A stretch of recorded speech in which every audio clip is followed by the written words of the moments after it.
Hello and assalamu alaikum everyone. I hope you're doing well and enjoying this hot summer weather. So I have a needle in my foot, and no, I'm not exaggerating. I literally have a needle in my foot as I'm recording this. I've had that needle in my foot for a few days now, so I think we're becoming acquaintances, not friends yet, because it hurts like hell. I was walking on my bedroom carpet on Friday night, and I had accidentally dropped a needle on the carpet without knowing. I think I put it on the end table next to my bed as I finished an embroidery project for a friend who's graduating. Just some background context, I don't know how to sew. I don't use needles that often, and this was my first ever and probably my last embroidery project. I really enjoyed doing it, but I think the ending of this story is making me want to not do it, so let's get to that. Anyway, it seems like the needle probably slipped from the end table, went to the carpet, and on Friday night, after having an amazing day, which is a whole other story, I was walking towards my bed and I felt a pinch. I thought maybe a bug bit me, and so I looked down at my foot and there's a piece of thread hanging from my foot. And I thought, oh, that's weird. Why is the thread inside my foot? I didn't fathom that it was actually a needle with the thread in my foot. But anyway, it was like right below my toe. And so I tugged on the thread and immediately fell to the ground out of sheer pain. And there was blood coming out now at this point. I had to crawl all the way to the entrance door of my apartment. I called my neighbor. He's so sweet. He came running and he saw the piece of thread hanging, and he knew right away that there's an actual needle inside my foot. And so he told me to maybe put a towel in my mouth or something to prevent me from screaming, because he was gonna try to take it out. And as he tugged on the thread, it started bleeding more profusely. And so he decided not to do that. He thought that maybe we should head to the ER because it seemed like an emergency situation. And so I have some other friends in the apartment building. They had an extra wheelchair lying around. My neighbor picked me up, put me on the wheelchair, wheeled me to the ER. My friends took me to the ER, and they made me wait from 10 p.m. to 1 a.m. And around 1:30 a.m., the doctor walks in, doesn't make any eye contact, doesn't do anything. Before that, I got my x-rays done. The nurses got my history down, everything. So at 1:30 a.m., the doctor walks in, starts tugging at the thread, and it's hurting. And I tell her that, ouch, this hurts. And so she's like, oh, we should probably give you painkillers. You think? And so she got me a bunch of painkillers, tugged on the thread. It still hurt. She put numbing injections in my foot, which hurt so much. Once my foot was numb, she tugged on the thread again. Now, mind you, the way the needle is lodged in my foot is that the part from which you put the thread in went in first. So there's no point of tugging the thread because it's not facing down in there, it's facing up. I don't know what the doctor was thinking. I think she probably thought that she was going to tug on the thread and it was going to do a 180 in there and just come out. So after a lot of tugging, the thread broke. And then the doctor disappointedly asked me, well, what kind of thread was it? It seemed like a really weak thread. And I was like, okay, well, can we get the needle out? She's like, well, an ortho would have to see this because it seems like it's lodged in your bone. And she tried to call the ortho. He refused. And then she was like, well, the podiatrist is who's, by the way, is a foot specialist. Yeah, I learned a lot of new things this weekend. She said she's going to come in tomorrow morning. She's going to take a look and then we can go from there. She said she's probably going to want to do a surgery, so we're just going to prep you for that, which means no food, no water. And she put me on IV antibiotics. And I was like, okay, well, a few more hours and this will be done. In the meanwhile, my friends were a great group to be around in such a situation. We kept laughing, talking about different things. They tried to distract me, told me about different ridiculous competitions going on in social media because, I'm aloof from all of it.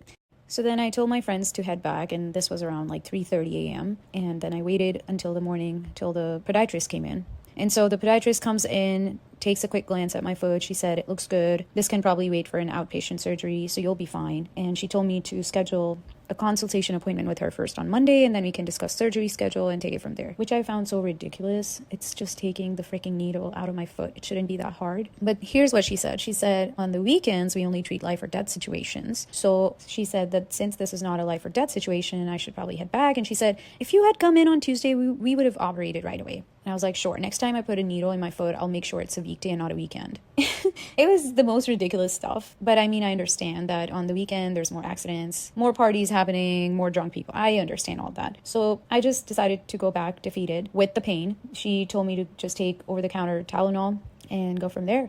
Next day, I woke up with immense pain in my foot. It felt like someone had stapled my foot, and I waited patiently that whole day, waited until Monday so I could call this podiatrist and schedule an appointment. I call her on Monday, and apparently she's not available to see me, which, by the way, in the ER, she told me she'll make it a priority, make sure I have a consultation appointment, make sure we get a surgery scheduled, and now she is not available on Monday, and they wanted me to come in. Mind you, I cannot even walk. I have been hopping on one leg. I cannot even put that foot down on the floor. She just wanted me to come in for God knows what. And later I got to know that she wanted me to come in to sign the consent form, which she should have done right then and there at the hospital when I was lying in the ER. I don't know why she thought me coming in again after like a day later was a good idea, especially when I can't even walk. I couldn't get the appointment with the podiatrist, and I felt so defeated, and it just felt like, okay, maybe this is what it's gonna be, a needle in my foot till God knows when. And so I reached out to a couple friends, and they encouraged me that I should go to another ER, and this time I should probably go to this reputable hospital, which is apparently the best hospital here in the city.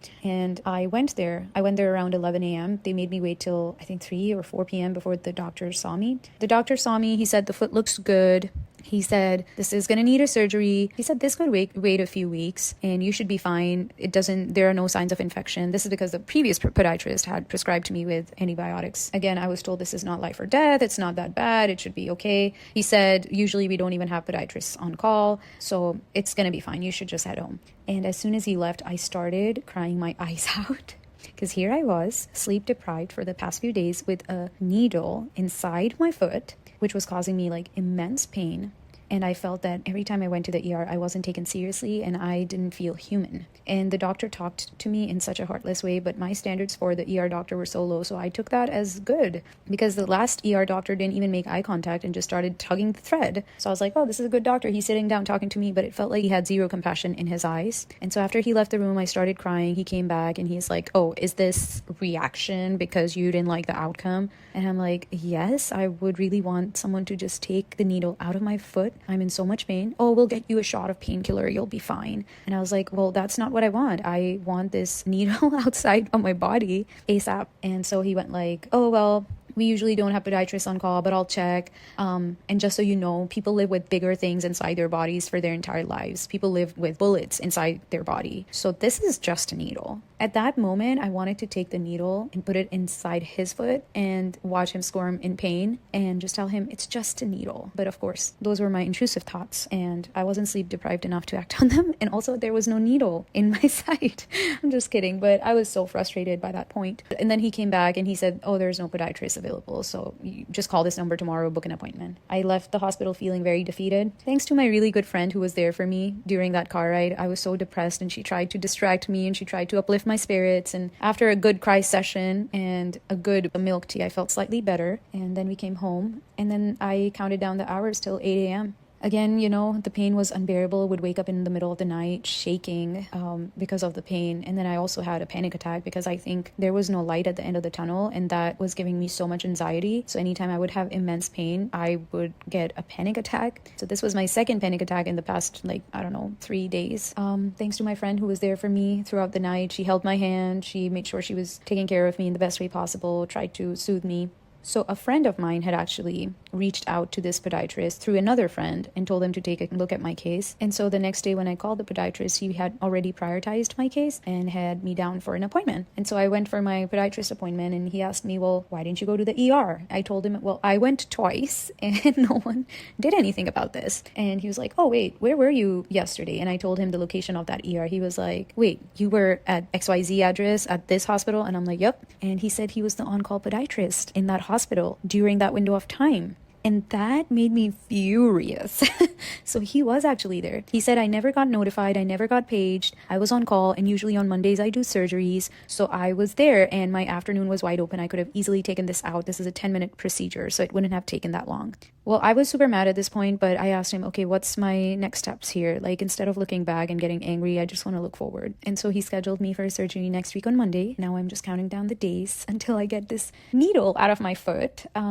And my healing can begin afterwards. So it has been a crazy past few days. I felt like I wasn't treated like a human being. I felt that there was zero compassion. I felt that there was lack of honesty. When the ER doctor at this big hospital told me that we rarely have podiatrists on call, and I notified the podiatrist. Well, clearly that didn't happen. Am I gonna sue them? Probably. But first, I'm gonna focus on myself and get this needle out and start my healing journey. So it has been really intense, but especially I think for someone like me it would be intense for anyone, but for someone like me who's very type A and who loves her routine, who loves going to the gym, I was really, really deflated, sad, disappointed, frustrated, depressed after this whole experience, and constantly in pain while experiencing all these emotions. Last year, I had a whiplash injury, because of which my gym journey was impacted, my routine was impacted, and I had to depend on a lot of friends because at that time I was moving, and so I really had to fully rely on my friends to carry all the boxes and pack all the stuff. And my friends came through at that time, and I'm so grateful to them for that.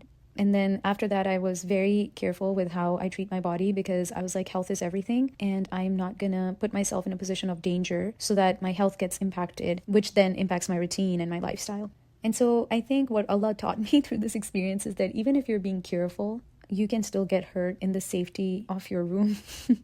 And you can get hurt to the point where you would have to depend on others. So maybe depending on others is not that bad. And maybe for some people, that's not even a choice. I don't think it's absolutely terrible to rely on people. I think it's such a beautiful and human thing to go through, because usually we're cruising through, going about our lives thinking we've got it all. And I mean, we do take care of a bunch of stuff on a daily basis by ourselves. But I think sometimes we forget that being human means to be a part of community. I know that not everyone has access to reliable, caring, and loving community, but I would say that if people around you, if friends around you, or your loved ones around you do not make you feel safe, seen, heard, valued, and cared for, especially in times of need, then you need to switch up your close community or close friend circle or your support system. I mean, these past few days, I've had a crazy roller coaster of emotions.